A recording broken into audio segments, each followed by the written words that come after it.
तो देखिए, मैंने आपसे क्या कहा कि भाई वह क्रिकेट खेलता है, वह हॉकी खेलता है, वह स्कूल जाता है, वह सेंटेंसेस बनाता है। मान लीजिए वो सेंटेंसेस बनाता, ले लेते हैं हम लोग, he makes sentences, he makes sentences, वह सेंटेंसेस बनाता है। तो सेंटेंसेस आर, अब देखो यहां पर आपने क्या लिखा, ही मेक्स सेंटेंसेस, लेकिन जब पीसीयू बनाओगे तो सेंटेंसेस आर होगा, क्योंकि एक सेंटेंस की बात नहीं कर रहे हो, ज्यादा सेंटेंसेस की बात कर रहे हो। तो sentences are made by him, he made sentences, sentences were made by him, उसके द्वारा वाक्य बनाए गए, उसने सेंटेंसेस बनाए, उसके द्वारा वाक्य बनाए गए। ही विल मेक सेंटेंसेस, वह सेंटेंसेस बनाएगा, sentences will be made by him, उसके द्वारा सेंटेंसेस बनाए जाएंगे। ही इज मेकिंग सेंटेंसेस, वह सेंटेंसेस बना रहा है। Sentences are being made by him, उसके द्वारा सेंटेंसेस बनाए जा रहे हैं। He was making sentences, sentences वह बना रहा था। Sentences were being made by him, उसके द्वारा सेंटेंसेस बनाए जा रहे थे। Next we have he will be making sentences, बिल्कुल नहीं बनता है इसका। ही हैज मेड सेंटेंसेस, वह सेंटेंसेस बना चुका है। Sentences have been made by him, उसके द्वारा सेंटेंसेस बनाए जा चुके हैं या बनाए गए हैं। ही हैड मेड सेंटेंसेस, वह सेंटेंसेस बना चुका था, उसके द्वारा सेंटेंसेस बनाए जा चुके थे। Sentences had been made by him, और वह सेंटेंसेस बना चुका होगा। He will have made sentences, उसके द्वारा सेंटेंसेस बनाए जा चुके होंगे। Sentences will have been made by him, उसके द्वारा सेंटेंसेस बनाए जा चुके होंगे। So this is the concept dear student. अब आपके स्टूडेंट्स को जब आप पीसी वॉइस पढ़ाए तो याद रखें, उनको पहले से एक्टिव वॉइस की समझ होनी चाहिए, ठीक है। अगर उनको एक्टिव वॉइस पहले से नहीं आते, ठीक है भाई, अगर मान लीजिए उनको यही नहीं पता कि सिंपल के 3 सेंटेंस बनते हैं, कॉन्टिन्यूअस के 3 बनते हैं, परफेक्ट के 3 बनते हैं, उनको इस चीज की समझ बिल्कुल नहीं है, first teach them active voice, first teach them what is the difference between active voice and passive voice. Tell them difference that the active voice sentence starts from subject. No sentence in active voice can exist without subject. If it is from active voice, then there must be a subject. अगर वो active voice का है तो वहां पर एक subject जरूर होगा, ये नियम है इसका। ऐसे ही सब्जेक्ट V2 प्लस ऑब्जेक्ट, ऐसे ही subject will V1 plus object. ये चीज उनको बताओ, ये चीज उनके दिमाग में इनकलकेट कर दो, पूरी तरह से फिट कर दो कि जब तक आपको टेंस नहीं आ रहा है, तब तक अगर उससे पहले आप पैसिव सीखने की कोशिश कर रहे हो तो ये गड़बड़ बात है, राइट। उसके बाद उनको फिर कॉन्टिन्यूअस टेंस के बारे में भी ऐसे ही बता दो कि कॉन्टिन्यूअस टेंस में क्या लगता है, तो बोले इज एम आर लगता है। पास्ट में क्या लगाते हैं, तो बोले पास्ट में वॉज एंड वर लगाते हैं। फ्यूचर में क्या लगाते हैं, तो बोले फ्यूचर में विल बी शैल बी लगता है, तो विल बी सब जगह यूज करते हैं हम लोग। ING with verb, ING with verb and ING with verb. And object तो आते ही कॉमन है। इसके बाद इस टेंस में आपका आता है परफेक्ट टेंस। उनको बता दो ये यहां पर फिनिश हो गया। लास्ट में जो टेंस बचा है वो बचा परफेक्ट टेंस। और परफेक्ट टेंस में क्या आता है, तो परफेक्ट टेंस में आता है हैज और हैव, पास्ट में आता है हैड, और फ्यूचर में आता है विल हैव। इसके बाद में V3 और V3 लगाता है ना, और फिर ऑब्जेक्ट आ जाता है। जब आप उनको बताओ कि भाई जब इसको आप पैसिव में चेंज करते हो तो आपको शुरुआत जो करनी होती है ना वो ऑब्जेक्ट से करनी होती है। तो आप उनको ये भी बता सकते हो कि पैसिव वॉइस की शुरुआत ही किससे होती है, ऑब्जेक्ट से होती है। This is the difference. आप चाहे तो कुछ स्पेसिफिक रूल्स इस तरीके से बना सकते हैं, specific rules for passive. Number 1, object is replaced with subject and subject is replaced with object। आपकी भाषा में क्या है, तो सब्जेक्ट के स्थान पर ऑब्जेक्ट और ऑब्जेक्ट के स्थान पर सब्जेक्ट हो जाता है, पहला रूल। दूसरा, always use V3 in passive voice. Passive voice में हमेशा वर्ब की कौन सी फॉर्म यूज करें, थर्ड फॉर्म।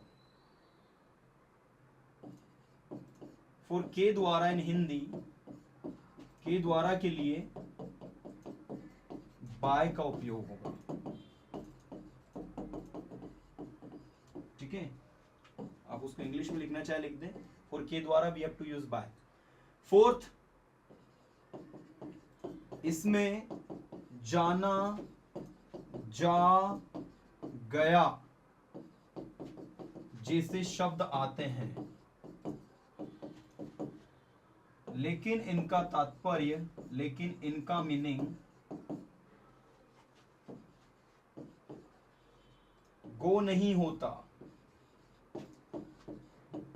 ये बात का विशेष ध्यान देना होता है पेशियों में। जैसे मैंने कहा यहां इंग्लिश पढ़ाई जाती है, तो इंग्लिश पढ़ाई जाती है, तो जाता है, जाती है। अब ये जाना तो क्या होता है, गो, तो क्या इसके लिए गो लगा देंगे, जी नहीं, इसका मतलब जो है गो नहीं है। ये पेशी वॉइस की कंडीशन है हिंदी में। मैंने कहा उसे भेज दिया गया, तो उसे भेज दिया गया, गया मतलब क्या होता है, वह तो गया, ही वेंट, तो क्या इसके लिए गो वेंट लगाएंगे हम, जी नहीं, उसे भेज दिया गया मतलब ही वॉज सेंट। कोई गो, कोई वेंट, कोई कुछ नहीं लगाना है। ये आपको सुनने में ऐसे अपीयर होंगे कि इसमें जा शब्द या जा वर्ब आ रही है, लेकिन एक्चुअल में वो ऐसी होती नहीं है हिंदी में। सो दिस इज वेरी इंपॉर्टेंट कि आप अपने स्टूडेंट्स को सारी चीज क्लियर करें, क्योंकि उसको ये जरूर पता होना चाहिए कि भाई क्या चीजें किस तरीके से वर्क कर रही है। आगे देखते हैं हम लोग नेक्स्ट।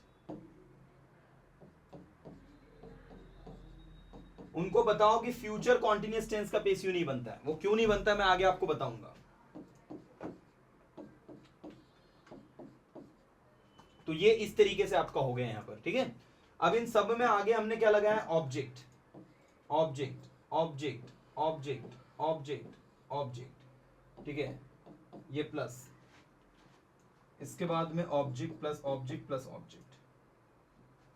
यहां आप लगाएंगे हैज, हैव, बीन, यहां आप लगाएंगे हैड बीन, यहां आप लगाएंगे will have been, V3, V3, V3, ठीक है। अच्छा ये तो बात का मैटर है, पहले ये तो समझ लेते हैं हम लोग। इसमें लगता है इज एम आर, इसमें लगता है वॉज एंड वर, और इसमें लगता है विल बी। फिर लगता है V3, V3, V3, by plus subject, by plus subject, by plus subject. Okay, ये आपका हो गया कंप्लीट। अब आपको आपके स्टूडेंट्स को जो सिखाना है ना, वो ये कि एक्टिव के सेंटेंस को पेसिव में कैसे चेंज करते हैं, वो आप सिखाना है उनको। उनको बताओ कि कैसे एक्टिव का सेंटेंस पेसिव में चेंज होता है। उनको बताओ कि जब आप कहते हो she plays hockey and now you are told to change into passive voice, आपसे कहा गया change into passive voice, change into passive voice, दिए गए सेंटेंस को पेसिव वॉइस में चेंज करो। ओके, अब आप इसको पेसिव में चेंज करेंगे तो कैसे करेंगे, तो हॉकी उठकर कहां आएगी, आगे। आप इंग्लिश में कहेंगे हॉकी इज प्लेड।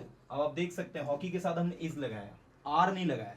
अगर आर लगा देंगे गलत हो, क्योंकि हॉकी एक गेम है, सिंगुलर है, इसलिए इज लगेगा। Hockey is played by she का हो जाएगा हर। तो आपको यह भी ध्यान रखना है विशेष कि पेसिव वॉइस बनाते वक्त आप लोगों को आई का क्या करना है, बाय मी, ही का क्या करना है, बाय हिम, शी का क्या करना है, बाय हर, दे का क्या करना है, बाय देम, वी का क्या करना है, बाय अस। ये बहुत ही इंपॉर्टेंट हो जाता है in passive voice, you must know this changes. Okay, बाकी यू अगर आता है तो यू का बाय यू ही रहता है, इसका चेंज नहीं होता है, इसलिए मैंने इसका लिखा नहीं, ठीक है। यू का बाय यू, वी का बाय अस, दे का बाय देम, शी का बाय हर, ही का बाय हिम और आई का बाय मी। इस तरीके से आपका यह होता है। तो आपने कहा कि भाई शी प्लेज हॉकी, तो पेसिव में हुआ हॉकी इज प्लेड बाय हर। अब मान लीजिए कि आपके स्टूडेंट ने कहा कि मैम सर अगर मैं ऐसा कहूं कि she does not play hockey, तो आपको तुरंत वहां उसको बताना है कि अगर ऐसी सिचुएशन आती है तो बोलना आपको फिर इसको भी नेगेटिव बनाना होगा, क्योंकि आपका सेंटेंस नेगेटिव है। Hockey is not played by हर, ये आपका इस तरीके से बन जाएगा, ठीक है। आपके स्टूडेंट ने अगला क्वेश्चन पूछ लिया कि मैम सर अगर ये डज को मैं आगे लगा दूं कि डज शी प्ले हॉकी, अब बताइए इसका पेसिव क्या होगा, तो फिर उनको आप बताओ कि जैसे आपने इसमें डस को आगे लिया है वैसे इसमें आपको आप किसको आगे लेना है, इसको। तो इज हॉकी प्लेड बाय हर, यहां आपने क्वेश्चन मार्क लगाया है, यहां भी क्वेश्चन मार्क लगेगा। फिर उसने अगला क्वेश्चन पूछ लिया कि मैम सर अगर मैं यहां आगे वाई लगा दूं कि why does she play hockey, वो हॉकी क्यों खेलती है, इसका पेसिव क्या बनाना है। तो उनको बताओ कि आपको भी आगे क्या लगाना है फिर वाई, कि why is hockey played by her. फिर उसने पूछा कि अगर मैम मैं बोलूं कि हु प्लेज हॉकी, कौन हॉकी खेलता है, तो हु का क्या बनेगा। मान लो आपके स्टूडेंट ने प्रश्न किया कि मैम अगर मैं कहूं हु प्लेज हॉकी, इसका पेसिव वॉइस मुझे बनाना है, तो कैसे बनाना है। अभी आपने सिखाया why does she play hockey का क्या बना, तो why is hockey played by हर बना। तो हु प्लेज हॉकी का अगर मैं पेसिव बनाऊं तो क्या बनेगा। तो उसको बताओ कि कुछ नहीं करना है, आपको लिखना है हु को चेंज कर देना बाय हुम में। कर दिया, बोले ठीक है कर दिया। अब हॉकी को आगे लाओगे तो हॉकी एक गेम है, इसके साथ क्या लगेगा, इज हॉकी। ठीक है, तो बाय हुम इज हॉकी और वर्ब की थर्ड फॉर्म लगा देना प्लेड और क्वेश्चन मार्क लगा देना। बोले बस इतना ही बनेगा, जी हाँ इतना ही तो बनेगा कि बाय आगे लगा दिया और सब्जेक्ट को तो हटा दिया आपने। तो बाय हुम से बन जाएगा हु प्लेज हॉकी, तो by whom his hockey played. So dear students, अब यहां पर आपका प्रैक्टिस सेशन और असाइनमेंट स्टार्ट हो रहा है। आपको सबसे पहले खुद की प्रिपरेशन करनी है, खुद को अपने आप को उस लेवल पर प्रिपेयर करना है कि हम एक्टिव को पेसिव में स्पीडली चेंज कर पाए। आप जो है एक सेंटेंस को जैसे एक्टिव का इधर मान ले, she speaks English, English is spoken by हर, ऐसे आपको प्रैक्टिस करना है बस। She plays hockey, hockey is played by her. She does not play hockey, hockey is not played by her. Does she play hockey, is hockey played by her. Why does she play hockey, why is hockey played by her. When does she play hockey, when is hockey played by her. Where does she play hockey, where is hockey played by her. And who plays hockey, by whom is hockey played.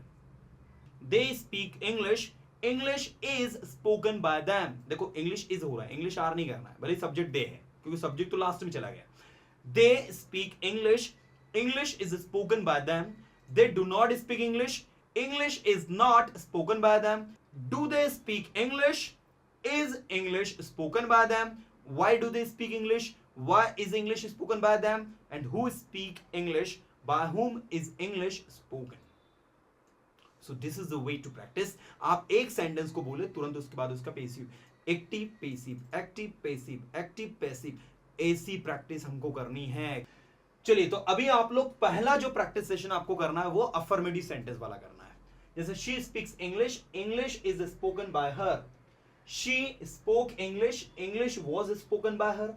She will speak English, English will be spoken by her. She is speaking English, English is being spoken by her. देखो यहां पर आपको क्या लगाना है, is being, is am are लिखना है, इसके बाद में बिंग लिखना है, बिंग के बाद में V3 बाय प्लस सब्जेक्ट। ऐसे ही पास्ट में आपका लगेगा वॉज एंड वर, आपको लिखना है Bing V3 by plus subject. ठीक है, तो इस तरीके से आपका चलेगा, ध्यान दीजिएगा। She is playing hockey, hockey is being played by her. Come on, she is playing hockey, hockey is being played by her. She is not playing hockey, hockey is not being played by her. Is she playing hockey, is hockey being played by her. Why is she playing hockey, why is hockey being played by her. And who is playing hockey, by whom is hockey being played. This is the way to practice, dear students. And today one more thing I would like to add in this regard is that आप जब ऐसे practice कर लोगे और जब आप ऐसे confidently बोलोगे तो बड़ा मजा आपको भी आएगा और आपको लगेगा यार वाकई में क्या इंप्रूवमेंट है। चलिए, तो भाई इस तरीके से आपको इसकी प्रैक्टिस करनी है। Object has your been, by plus subject, by plus subject और बाय प्लस सब्जेक्ट। ठीक है, तो ये रहा आपका पूरा का पूरा स्टेटमेंट्स जो आपके सामने लिखे हैं। अब मैं इसके स्ट्रक्चर्स आपको पांचों में बनाऊं, आई डोंट थिंक कि इसकी जरूरत आपको पड़ेगी, बिकॉज आप लोग ऑलरेडी इतने तो ट्रेंड है कि आप एक सेंटेंस से 5 सेंटेंस स्पीडली बना सकते हैं, कॉन्फिडेंटली बोल सकते हैं, राइट। तो यहां पर अभी जो आपको बोलना है वो क्या बोलना है वो देखो, एक सेंटेंस को पूरे 9 में, अब आप देखो यहां पर हम कौन से टेंस का पेसिव नहीं बना रहे, फ्यूचर कॉन्टिन्यूअस टेंस का। तो पहला क्वेश्चन उठता सर इसका क्यों नहीं बनता है। तो अब आप देखेंगे कि यहां पर हेल्पिंग वर्ब हमने बनाई है इज एम आर बिंग, यहां पर बनाई है वॉज वेर बिंग, है ना। और यहां पर अगर हम इसका पेसिव बनाते भी एग्जांपल के तौर पर, तो हम इसका क्या लिखते हैं, विल बी, और फिर इसके बाद लिखते हैं हम लोग बिंग। सो डियर स्टूडेंट्स, अब हम यहां पर देखेंगे पहले से बी लिखा हुआ है और एक नया बी आया है बिंग लगकर। तो ये प्रॉब्लम क्रिएट यहां पर हो जाती है, जिसकी वजह से हम लोग ये जो फ्यूचर कॉन्टिन्यूअस टेंसेस का पेसिव नहीं बनाते, क्योंकि बी और बिंग दो, ये बी जो है ये अपने आप में एक हेल्पिंग वर्ब है और उसके साथ में एक एडिशनल हेल्पिंग वर्ब बिंग लग रही है, जो कि पॉसिबल नहीं है। इसी वजह से हम लोग आपके इस पर्टिकुलर टेंस का पेसिव नहीं बनाते हैं। This is very very very important, you must have to focus dear students, ठीक है। इस वजह से हम लोग इसका पेसिव वॉइस नहीं बनाते, इस बात को आपको ध्यान रखना है, ठीक है। इसके अलावा लास्ट में जो परफेक्ट कॉन्टिन्यूअस टेंस बनता है उसके साथ भी यही इशू आता है कि भाई परफेक्ट कॉन्टिन्यूअस टेंस की ऑलरेडी हेल्पिंग वर्ब हैज यो बीन यहां हमने लगा दी है, ठीक है। अब अगर हम उसका बनाते हैं तो हैज यो बीन के बाद में एडिशनली एक और बीन आपको फिर लगाना होगा, जो कि पॉसिबल नहीं है, and that is why we don't have proper helping verbs, and due to this हम उसको नहीं बनाते। तो आप जो है याद रखें, टोटल 12 टेंस में से आपको सिर्फ और सिर्फ 8 टेंस के ही, मतलब 8 टेंस के ही पेसिव वॉइस बनाने हैं, जिसमें 3 सिंपल के, 2 कॉन्टिन्यूअस के और 3 आपके परफेक्ट के बनेंगे। आपको याद रखना है कि फ्यूचर परफेक्ट टेंस का पेसिव वॉइस नहीं बना, आपको याद रखना है कि फ्यूचर कॉन्टिन्यूअस टेंस का और लास्ट के जो 3 टेंस आपके बनते हैं, present perfect continuous tense, past perfect continuous tense and future perfect continuous tense, इनके